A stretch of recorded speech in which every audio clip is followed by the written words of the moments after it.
حدیث مبارکہ ہے جس میں اللہ کے نبی صلی اللہ علیہ وسلم نے فرمایا کہ جس نے اللہ کی رضا کے لیے ایک دن نفلی روزہ رکھا، اللہ اس روزے کی برکت سے اس کو جہنم کی آگ سے 70 سال کی مسافت پر دور کر دیتے ہیں۔ جتنا 70 سال کا سفر ہے،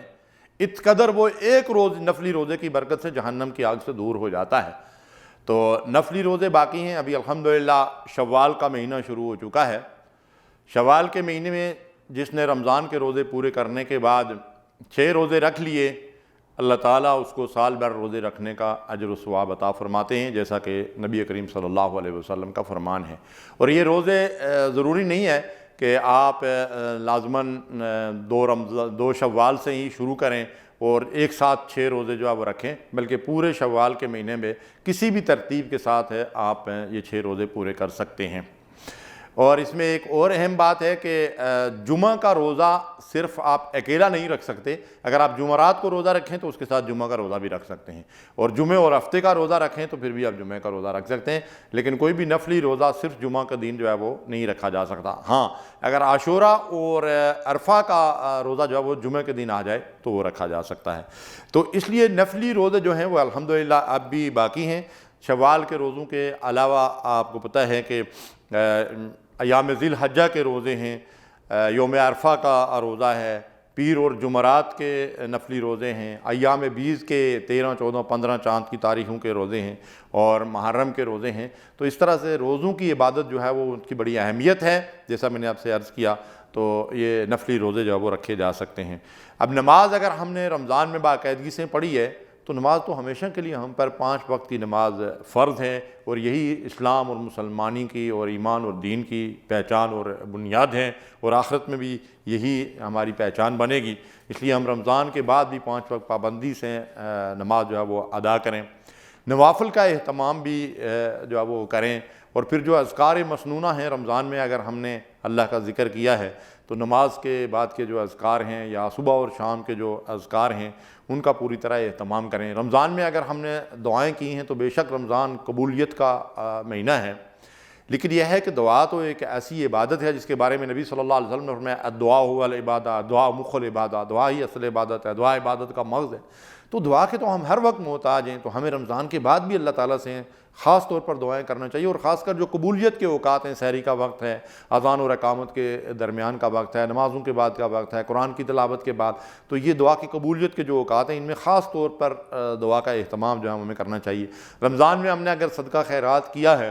تو اب صدقہ خیرات کے دروازے بند نہیں ہو گئے ہیں۔ دنیا کے اندر مستحق، ضرورت مند لوگ، بیوائیں، یتیم، مسافر اور حاجت مند لوگ ہیں، بیمار لوگ ہیں، وہ ضرورت مند ہیں، اور ساتھ ساتھ اللہ کے دین کے لیے ہم مال کو خرچ کریں، تو ہمیشہ اللہ کی راہ میں مال خرچ کرتے رہیں۔ رمضان نزول قرآن کا مہینہ ہے، رمضان میں ہم نے قرآن مجید کو پڑھا، سنا، اس کی آیات میں غور و فکر بھی اللہ کی توفیق سے جو ہے وہ ہم نے کیا۔ تو اب رمضان کے بعد بھی قرآن کے ساتھ اپنے تعلق کو جو ہے وہ قائم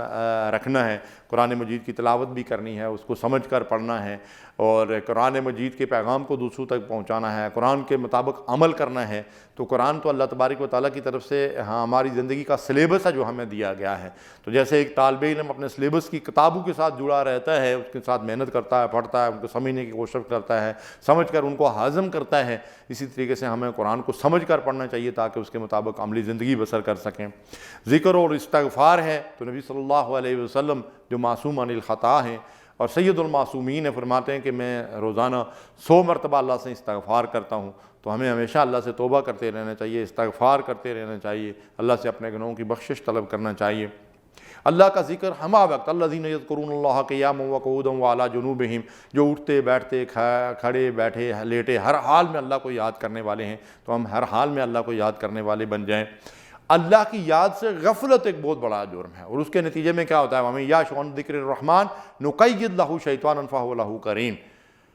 جو شخص اللہ کی یاد سے اور اللہ کے ذکر سے غافل ہو گیا، اس کے ساتھ ایک شیطان لگ جاتا ہے جو اس کا دوست بن جاتا ہے، پھر وہ اس کو ورگلاتا ہے اور اس کو گمراہ کر کے راہ راست سے بھٹکا دیتا ہے۔ تو اللہ کی یاد سے غفلت جو ہے اس کے نتیجے میں شیطان جو ہے مسلط ہو جاتا ہے۔ تو اس سے نجات کا راستہ یہی ہے کہ ہم ہمیشہ اللہ تعالیٰ کا ذکر کرتے رہیں، اللہ کو یاد کرتے رہیں، اور نماز، قرآن کی تلاوت، دعا، یہ اللہ کے ذکر کی بہترین صورتیں ہیں۔ اسلام کا روزہ اور رمضان کا روزہ یہ بڑی اہم بات ہے۔ اور جو رمضان کا روزہ ہے اس میں ہم طلوع فجر سے غروب آفتاب تک اللہ کی منع کی ہوئی چیزوں سے دستبردار ہو گئے اور اللہ کے حکم کی اطاعت کرنے لگے۔ تو یہی دراصل اسلام میں ہم سے مطلوب ہے کہ ہم اس روزے کے ذریعے سے اپنے اندر تقویٰ کی وہ صلاحیت پیدا کر لیں جس کی بنیاد پہ ہم مرتے دم تک اللہ کے ہر حکم کی اس طرح اطاعت کریں جس طرح رمضان میں کرتے تھے، اور اللہ کی منع کی ہوئی چیزوں سے اس طرح دستبردار ہو جائیں جس طرح رمضان میں دن بھر کھانے پینے سے دستبردار ہو گئے تھے۔ اللہ سے دعا ہے کہ اپنی عبادت اور اپنی اطاعت کی مرتے دم تک ہمیں توفیق دے اور ہمارا خاتمہ ایمان پر ہو۔ وصلی اللہ علی نبینا محمد۔